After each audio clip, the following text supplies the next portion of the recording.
Buenos días, buenas tardes, buenas noches. Me presento, mi nombre es el doctor Samuel Gómez Carmona. Soy especialista en genética médica con una subespecialidad en genética perimental y actualmente soy adscrito al Servicio de Medicina Interna del Hospital Gilberto Gómez Maza.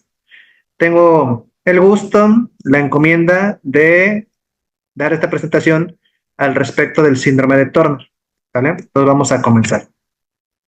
Cada que tengo foros similares a este, pues me gusta tener una pequeña introducción al respecto de lo que hace la genética médica. En un sentido muy corto de la aplicación de la genética médica es el estudio del origen de las causas, de las etiologías, de las enfermedades, ya sea un componente genético, ambiental o mixto, ¿sale? En algunos países la genética médica nace como una subespecialidad de la medicina interna, entonces hace sentido que me hayan adjuntado allí. Sin embargo, como 8 de cada 10 enfermedades de causa genética tiene presentaciones a edades tempranas pediátricas, pues cada vez fue más el auge que tuvo o relación directa a la pediatría. En México, la genética médica es una especialidad médica de entrada directa, ¿sale? Prácticamente cualquier especialidad, subespecialidad de la medicina tiene ejemplos de enfermedades de causa puramente o principalmente genómica o génica. Es decir, hay ejemplos de enfermedades genéticas o de causa genética en todas las áreas de la medicina, por lo que conocer de fondo estas causas, sus mecanismos, pretende mejorar seguimientos, tratamientos y establecer riesgos de repeticiones, ¿vale? Estudiamos causas para finalizar una búsqueda, analizar la posibilidad de que hubiera en un núcleo familiar más afectados del padecimiento o incluso portadores y que se pudiese o no seguir repitiendo en la familia. También diseñar un plan de seguimiento y tratamiento personalizado, en donde el ejemplo perfecto de este es el tema que vamos a revisar, síndrome de Turner. Establecer riesgos de recurrencias, conectar familias y diseñar tratamientos específicos. ¿Vale? Conceptos que también me gusta puntualizar, distintos en realidad, pero que frecuentemente se utilizan como sinónimos son los siguientes. Se utilizan malamente como sinónimos enfermedades congénitas, genéticas, hereditarias o raras. Y todos estos son conceptos distintos. Congénito es un padecimiento con el que nazco, sea de causa genética, sea de causa ambiental, sea de causa multifactorial. Genético hace referencia a las enfermedades cuya principal causa etiología pues es alteración en la información genética, que utilizaremos una analogía haciendo similitud a que los genes son como libros y pues nuestro genoma como una biblioteca, ¿sale? Hereditario hace referencia a la posibilidad de que se siga repitiendo. Importante para la historia, 8 de cada 10 enfermedades genéticas son nuevas en los afectados, ocurren de nuevo o ocurren por primera vez en el paciente afectado y no se deben ni a mutaciones heredadas ni a situaciones que hayan favorecido o evitado su incidencia, ni de la rama materna ni de la rama paterna. Y eso es lo más difícil de dar a entender, explicar a médicos y familias. La mayoría de las enfermedades de origen genético son de nuevo, ocurren por primera vez en el afectado. Y el término raro es meramente estadístico. Si una enfermedad afecta a menos de 1 de cada 2.000 recién nacidos vivos, se considera rara, porque si tuviera una incidencia mayor, pues ya no sería rara. Y específicamente, síndrome de Turner es una enfermedad rara bajo esta óptica, pero dentro del universo de las enfermedades raras es una de las más frecuentes. Desespoileo, incidencia 1 en 2.500 recién nacidas vivas mujeres. Es una enfermedad dependiente del género. Todas las mujeres con Turner son mujeres. Es una enfermedad que afecta solo a mujeres. Bueno. Recordemos entonces que los genes son esas instrucciones que controlan la vida y están presentes prácticamente en todas nuestras células. Y prácticamente en todas nuestras células la información genética es la misma. Hay muchas excepciones, por supuesto. Para cada regla de la genética hay una excepción o varias. Pero bueno, los genes se guardan en las células, en unas estructuras que se llaman cromosomas, que haciendo la analogía, la totalidad de cromosomas que tiene la especie humana, pues es nuestra biblioteca o genoma, y que casi siempre la información genética funciona en dos copias. De cada librero, de cada libro, en promedio tenemos dos copias de cada región, de cada gen, ¿vale? Y tenemos dos copias porque una la da mamá y una la da papá, así con todos. Y entonces hay enfermedades genéticas que se deben a que sobren o falten libreros completos que contienen de cientos a miles de libros. Hay enfermedades genéticas en donde lo que sobra o falta son anaqueles que contienen decenas de libros. Hay enfermedades en donde sobra o falta un gen completo, enfermedades en donde ese gen completo más bien tiene ganancias o pérdidas en sus capítulos, enfermedades en donde de las dos copias que tenemos de cada gen, basta que una tenga un error de ortografía, que son las dominantes, para que se exprese, otras que requieren forzosamente que ambas copias tengan una falta de ortografía para que se exprese. Hay DNA, estos genes guardados en el núcleo, pero también en la mitocondria. La mitocondria contiene algunos de los genes que usa, 37 específicamente. Bueno, hay mutaciones en los genes del DNA mitocondrial que también explican enfermedades, y a veces no hay mutaciones, no hay cambios en las instrucciones que controlan el cuerpo, pero por mecanismos epigenéticos, estos libros no los podemos usar, obviamente de manera patogénica, porque a grandes rasgos, a pesar de que tengamos decenas de genes, dependiendo de la referencia que usemos, ni todos los usamos al mismo tiempo, ni en todas las células, y eso se regula por mecanismos epigenéticos. A lo que quiero llegar es, puede que no haya mutación y sin embargo exista una enfermedad de causa epigenética. Bueno, y todo lo que les platiqué, formas germinales, la mutación o el cambio epigenético está en todas las células, o en mosaico. Mosaico por concepto, y que lo vamos a también usar para este tema de síndrome de Turner, es el individuo que posee dos o más líneas celulares genéticamente distintas entre sí y que todas ellas vienen del mismo cigoto. Entonces, pues por concepto y en potencia, cualquier enfermedad de causa genética puede tener una forma en mosaico. ¿Sale? Bueno, ya entrando en términos. Síndrome de Turner, síndrome de Ullrich-Turner, es un padecimiento de causa cromosómica numérica, es decir, sobran o faltan cromosomas completos.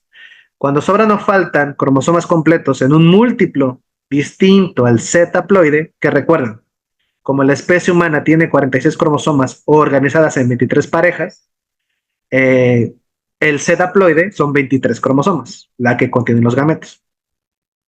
Pero cuando sobran o faltan en un múltiplo distinto a 23, se llaman aneuploidías, y específicamente estamos hablando de la aneuploidía sexocromosómica, también llamada monosomía del cromosoma X, ¿vale? ¿Qué tan frecuente es? Pues dependerá del universo que hablemos. Si hablamos de embarazos, afecta a 1 de cada 200 embarazos. Si hablamos de recién nacidas vivas mujeres, afecta a 1 de cada 2500. Es un padecimiento multisistémico al respecto de que tiene pleiotropismo, características fenotípicas en diferentes aparatos y sistemas, ¿vale? Pero, ¿cuál es el grueso de las manifestaciones clínicas que puede tener una mujer con Turner?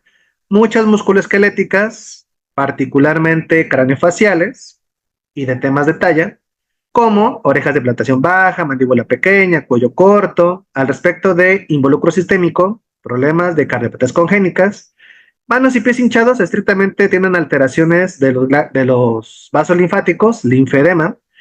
Eh, una característica que tienen y comparto yo con ellas, múltiples lunares. Todos podemos estadísticamente tener menos de 30 lunares en todo el cuerpo. Algunas personas tenemos más de 30 lunares, eso es anormal. Y una de las características dermatológicas de síndrome de Turner es que tienen usualmente muchos lunares. 97% más de las mujeres con Turner son infértiles, tienen amenorrea primaria, ¿vale? Se describe su tórax ancho en escudo, con los pezones separados, y si bien no es habitual que nazcan con hipotiroidismo, 3 de cada 10 pueden desarrollar hipotiroidismo postnatal a lo largo de la vida, ¿vale? Entonces, vamos a ver que en síndrome de Turner hay características clínicas identificables cuando, acuérdense, el ojo no ve lo que la mente no sabe. Cuando conocemos estas características físicas, reconocerlas. Musculoesqueléticas, endocrinológicas, cardíacas, renales, tienen una mayor incidencia de varias enfermedades autoinmunes, algunas o una predisposición a algunas características neuropsiquiátricas, como el TDAH, como un incremento de riesgo, y espero que me haya dado yo a entender, incremento de riesgo, no es que a fuerza tenga, de trastorno del espectro autista. La verdad es que las alteraciones sexocromosómicas clásicas, como Turner, síndrome de la superhembra o triple X o el síndrome de Klinefelter 47XXY tienen de 5 a 7 veces más riesgo de tener trastorno espectro autista, siendo el riesgo basal pues prácticamente 1 de cada 60, la incidencia del padecimiento en la población. Algunas alteraciones oftalmológicas, dermatológicas, metabólicas e incluso audiológicas, ¿vale? Pero en genética médica, sobre todo en el estudio de causas, no propiamente de los diagnósticos, sino cuando llega un paciente con un conjunto de características clínicas, dismorfológicas, de defectos congénitos, de defectos del neurodesarrollo, pues que utilizamos, obviamente, el conocimiento médico y sobre todo en un pensamiento ordenado, la suma de características clínicas, pues para empezar a sospechar síndromes. Lo que quiero llegar es que las mayores características en estos números representados por sus porcentajes de presentación, pues son las siguientes. A nivel musculoesquelético les adelantaba talla baja, que es altamente prevalente. Pero ojo, la talla baja no es congénita. La historia clásica es que sea evidente de los 3 años de vida en adelante, siendo niñas entre los 5 a 10 años o adolescentes las que claramente tienen talla baja.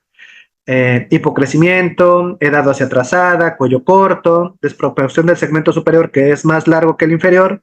Cubitus valgus es una desviación en el plano anatómico de la articulación del codo, ¿sale? Hacia afuera, ¿sale? Metacarpianos cortos, particularmente cuarto y quinto, deformidad de Madelung, que es una característica no patognomónica, pero que solamente reduce a 16 síndromes, de los cuales 6 o 7 tienen que ver directamente con alteraciones en el sexocromosoma X. Pueden tener escoliosis, alteraciones de las curvaturas de la columna vertebral, genovalgo, micrognatia, paladar ojival, mamilas hipoplásicas y separadas, tórax en escudo, pectus excavatum y una alta tasa de luxación de cadera, ¿vale?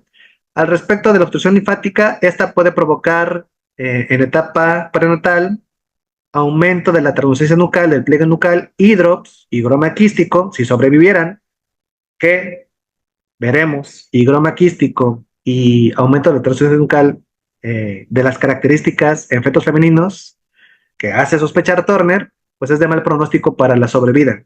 Spoiler, que es algo que también quiero puntualizar, la mayoría de los fetos 45X no sobreviven. El 99% acaban en pérdida espontánea. Bueno. Implantación baja de cabello posterior. Edema de manos y pies, el lipedema, displasia de uñas, que puede ser relativamente grave, son uñas pequeñas. Los dermatoglifos pues son las características de las huellas dactilares, ¿sale? Anomalías de pabellón auricular, donde lo más característico es que tengan una rotación posterior. Tiene que tener ciertos ángulos, porque en todos es normal cierta rotación hacia posterior, pero cuando rebasa 20 grados, decimos que tiene rotación posterior y pues es altamente frecuente en las mujeres con Turner. Lo que les platicaba, la gran mayoría tiene falla gonadal por la regresión de la gónada en desarrollo. En vez de nacer con ovarios, nacen con estrías gonadales, son infértiles, parte de la explicación de las deficiencias hormonales claras que tienen en la adolescencia y la adultez. Y un riesgo incrementado para presentar un tumor maligno, cosa que también puntualizaré más adelante.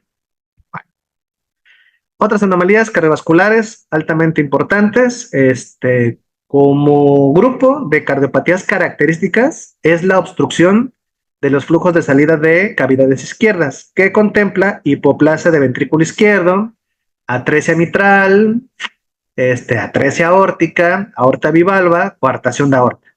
Y que todas estas pues son de mal pronóstico, tanto para la vida como para la función, algunas más que otras. La hipoplasia de ventrículo izquierdo es la principal causa de morbimortalidad cardíaca en neonatos y bueno, es de mal pronóstico, ¿sale? ¿Qué más? ¿Qué más? Pueden tener otras cardiopatías congénitas, sí, pero las que les comenté son las más características. De adultas, pueden desarrollar hipertensión. Alteraciones renales también son sumamente frecuentes, como el riñón en herradura o hipoplasia, genesia renal, ¿vale? Alteraciones oculares, les platicaba, pueden tener miopía, astigmatismo, hipermetropía. Una característica fenotípica es la ptosis, que es la caída del párpado. Y epicanto, que importante para la historia, es una dismorfia en donde si tú valoras al paciente de frente, existe un pliegue del piel del párpado que no te permite ver el saco lagrimal. Entonces, así funciona el epicanto. Defectos de audición suelen ser adquiridos más que congénitos, aunque sí se describen hipoacusias neurosensoriales, pero suelen ser, o las que yo he visto por lo menos en los casos de Turner que he atendido, conductivas. Favorecido por infecciones de repetición de oído medio, favorecido por sus características craneofaciales. En piel, pues lo que les platicaba, múltiples nevos y en ese componente autoinmune con mayor frecuencia vitiligo y alopecia. Otras autoinmunes generales, tiroiditis de Hashimoto, enfermedad celíaca, enfermedad inflamatoria intestinal, incluso también se describen algunas lupus. Pueden tener hipotiroidismo, pueden tener hipertiroidismo en un contexto autoinmune, pueden tener o frecuentemente tienen hipertransaminasemia, particularmente de adultas, ¿sale? Y también de adultas, diferentes problemas metabólicos, particularmente diabetes mellitus tipo 2, ¿sale? Ahora sí, ¿cuál es el problema de la medicina general y de muchas especialidades al respecto del abordaje y la sospecha de Turner? Que me la mandan en el último escenario. A lo que quiero llegar es, existen características fenotípicas por ultrasonografía, por exploración física, por recopilación de antecedentes de una buena historia clínica, del conocimiento de este padecimiento, que tendrían que hacerlo sospechar desde inútero. Es decir, que hay una presentación clásica prenatal, neonatal, infantil y adolescencia. Y me gustaría que se llevaran pues estas características en estos 4 posibles escenarios, desde la medicina general o desde obvias relaciones de especialidades como pediatría o ginecología. Feto femenino, que por tamiz combinado del primer trimestre muestra aumento de la translucencia nucal, que pudiera o no ser tan grave que provoque higroma quístico y cardiopatía congénita por un marcador hiperecogénico cardíaco, pues eso es síndrome de Turner hasta no demostrar lo contrario. En la neonato femenino, que nace de peso y talla normal o en los límites normales bajos, que presenta cuello corto, con redundancia de la piel de la nuca, cuello alado, pterigum coli se llama, manos y pies hinchados, que tienen linfedema, y obviamente soplo cardíaco, cardiopatía congénita, con o sin malformaciones renales. Vean este pabellón auricular con rotación posterior y obviamente también es malformado por un hélix hipoplásico. Total, esta suma de dismorfias en un neonato también es una clara justificación de pensar en síndrome de Turner. Esta nena solamente es a modo de referencia. Si porque no presentó ninguna de las características previas o que las presentó y nadie prestó atención en esos periodos, la siguiente característica de referencia es una niña con talla baja que se hace manifiesta desde el 3er año de vida. La historia clásica anecdótica fuese, doctor, es que venimos porque mi hija pues tiene talla baja, no lo suelen referir así, y te cuentan que cuando entran al kinder son como que las de en medio de la fila, pero al salir del kinder son las más bajitas de su grupo, ¿no? Y la talla baja pues se mantiene durante la infancia, la adolescencia y la adultez, ¿vale? Y por último, y que desafortunadamente es el contexto, el último escenario, el de mayor edad, en el que por no haberlo detectado antes, no se pudo haber llevado un mejor seguimiento de algunas complicaciones que requieren vigilancia, pues que llegan por temas de infertilidad o específicamente por amenorrea primaria, no menstrua, ¿sale? Quedamos que el 97% tienen amenorrea, son infértiles, y bueno, me han llegado adultas de más de 20 años con toda la clínica y que su tema solamente percibido por ellas, pues es la infertilidad. Estudio de diagnóstico gold estándar, cariotipo, definitivamente. Que es este estudio, literalmente es una fotografía de la información genética visible al microscopio. existen suficientes características clínicas para sospecharlo o incluso hacer un diagnóstico clínico, ¿vale? Pero lo ideal es hacer cariotipo mínimo, ¿vale? Ahora, existen en realidad diferentes mecanismos que explican síndrome de Turner. No me quisiera meter tan a detalle. El resumen es, necesitan cariotipo y el cariotipo permite ver en una buena proporción la mitad de las veces este componente cromosómico, 45X. Es decir, en vez de ser 46 cromosomas, 23 parejas, son 45 y al par sexo cromosómico le falta uno. Aquí está el sexo cromosoma X. Acuérdense que Turner, aneuploidía, monosomía sexocromosómica, 45X, todo eso es un nombre recibe. Y lo que sucede es que no existe un par sexual, solamente un sexocromosoma X. Eso pasa en la mitad de los casos. La otra mitad, mitad y mitad, alteraciones estructurales de los sexocromosomas y mosaicos. Es decir, hay células con estos componentes 45X y células que tienen otros complementos sexocromosómicos en el mismo paciente, en la misma persona. ¿Vale? Espero que vayamos bien. Esta parte es muy importante. Hay algunos carotipos, como el isocromosoma de brazos largos del sexocromosoma X, que no requiere esta prueba adicional, pero el resto sí. Esta prueba es una PCR múltiple que tiene la finalidad de buscar diferentes regiones del sexocromosoma Y, porque una de cada 10 pacientes con síndrome de Turner, es factible comprobar la secuencia del Y por esta técnica. Y el problema de que tengan secuencias del Y por esta técnica es que son las que tienen el riesgo de desarrollar disgerminoma o gonadoblastoma o el tumor maligno de las estrellas gonadales. Se tiene que detectar antes de los 10 años de vida, 12, siendo muy flexibles, porque pues es el periodo ventana en el que se deben de operar para extraer esas estrías gonadales y disminuir el riesgo de una neoplasia grave, ¿vale? Bueno, entonces, aparte de cariotipo, hay otros estudios citogenéticos complementarios y moleculares, la búsqueda intencionada en casi todas las mujeres con Turner de estas secuencias del Y para justificar, indicar la remoción de sus gónadas, de sus estrés gonadales. Bueno, y obviamente esta capacitación pretende que eventualmente subsanemos pues un conjunto de características para que seamos reconocidos, podemos atender pacientes y pues vamos a necesitar la infraestructura o los convenios para realizar todas estas pruebas a favor de estos pacientes y de muchos otros que tienen enfermedades cromosómicas y génicas. Perfecto. Por eso estoy aquí.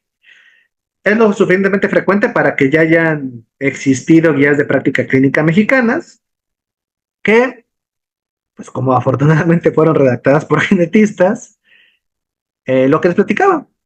En cualquier enfermedad genética se tiene que organizar un equipo multidisciplinario de atención. Las mujeres con síndrome de Turner necesitan mínimo, pero no exclusivo, pues obviamente el servicio de genética que fuera el que orquestara el seguimiento, pero también cardiólogo, endocrinólogo, ortopedista, audiólogo, otorrinolaringólogo, ginecólogo, entre otros, ¿vale? Dependiendo la referencia que uses, me voy a adelantar, no me voy a adelantar. Estos seguimientos pueden ser semestrales o anuales, ¿vale? Entonces, ¿qué sucede con este algoritmo que propone la guía de práctica clínica? Sospecho en una paciente de síndrome de Turner por su fenotipo, por la menorrea, por los antecedentes, por la talla. ¿Sí lo sospecho? Sí, cariotipo, le hago, muy bien. Identifico 45X, alias la monosomía del X, sí. Bueno, pues ya podemos iniciar el seguimiento y continuar con el asesoramiento genético. No lo demuestro, repetir cariotipo en otro tejido, que es factible si se puede. El segundo, después de la sangre periférica, la piel, ¿sale? Necesitamos un cachito de piel súper chiquititito y se puede cultivar para también hacer cariotipo. Lo que pasa es que los mosaicos no siempre son demostrables en sangre periférica, se pueden buscar en otros tejidos. Y el segundo, de más fácil acceso, piel, ¿sale? Si normal también, se puede insistir con algo que se llama FISH, con la intención de aumentar el número de células analizadas. Todo eso es factible, todo eso lo sé interpretar, se los juro, lo tengo resuelto. Pero pues lo que tenemos que hacer es empezar a captar a los pacientes, formar grupos multidisciplinarios de atención y seguimiento. No me metí a la parte de endocrinología, que obviamente, sobre todo para provocar desarrollo sexual secundario, artificial, hormonal, externo, endocrinológico, y mejorar talla y mejorar densidad ósea en adolescentes y adultas, pues que está justificado el tratamiento suplementario hormonal, ¿sale? También se ha probado y hay justificación de tratamiento de hormona de crecimiento. No es que las pacientes con Turner tengan deficiencia de esta hormona, pero sí ha mostrado mejoría de 4 a 7 centímetros a través de los protocolos de administración de hormona de crecimiento, pues una mejora en la talla, ¿vale? En fin, esta es mi última diapositiva. Agradezco la atención. Recuerden que estoy a sus órdenes en el servicio de medicina interna, turno matutino, y pues espero que sepan cómo localizarme. Muchas gracias por su atención y espero pronto pues tener más participaciones similares a esta. Recuerden, mi área estudia 10,000 enfermedades y pues esta fue la primera. Muchas gracias. Ahí nos vemos.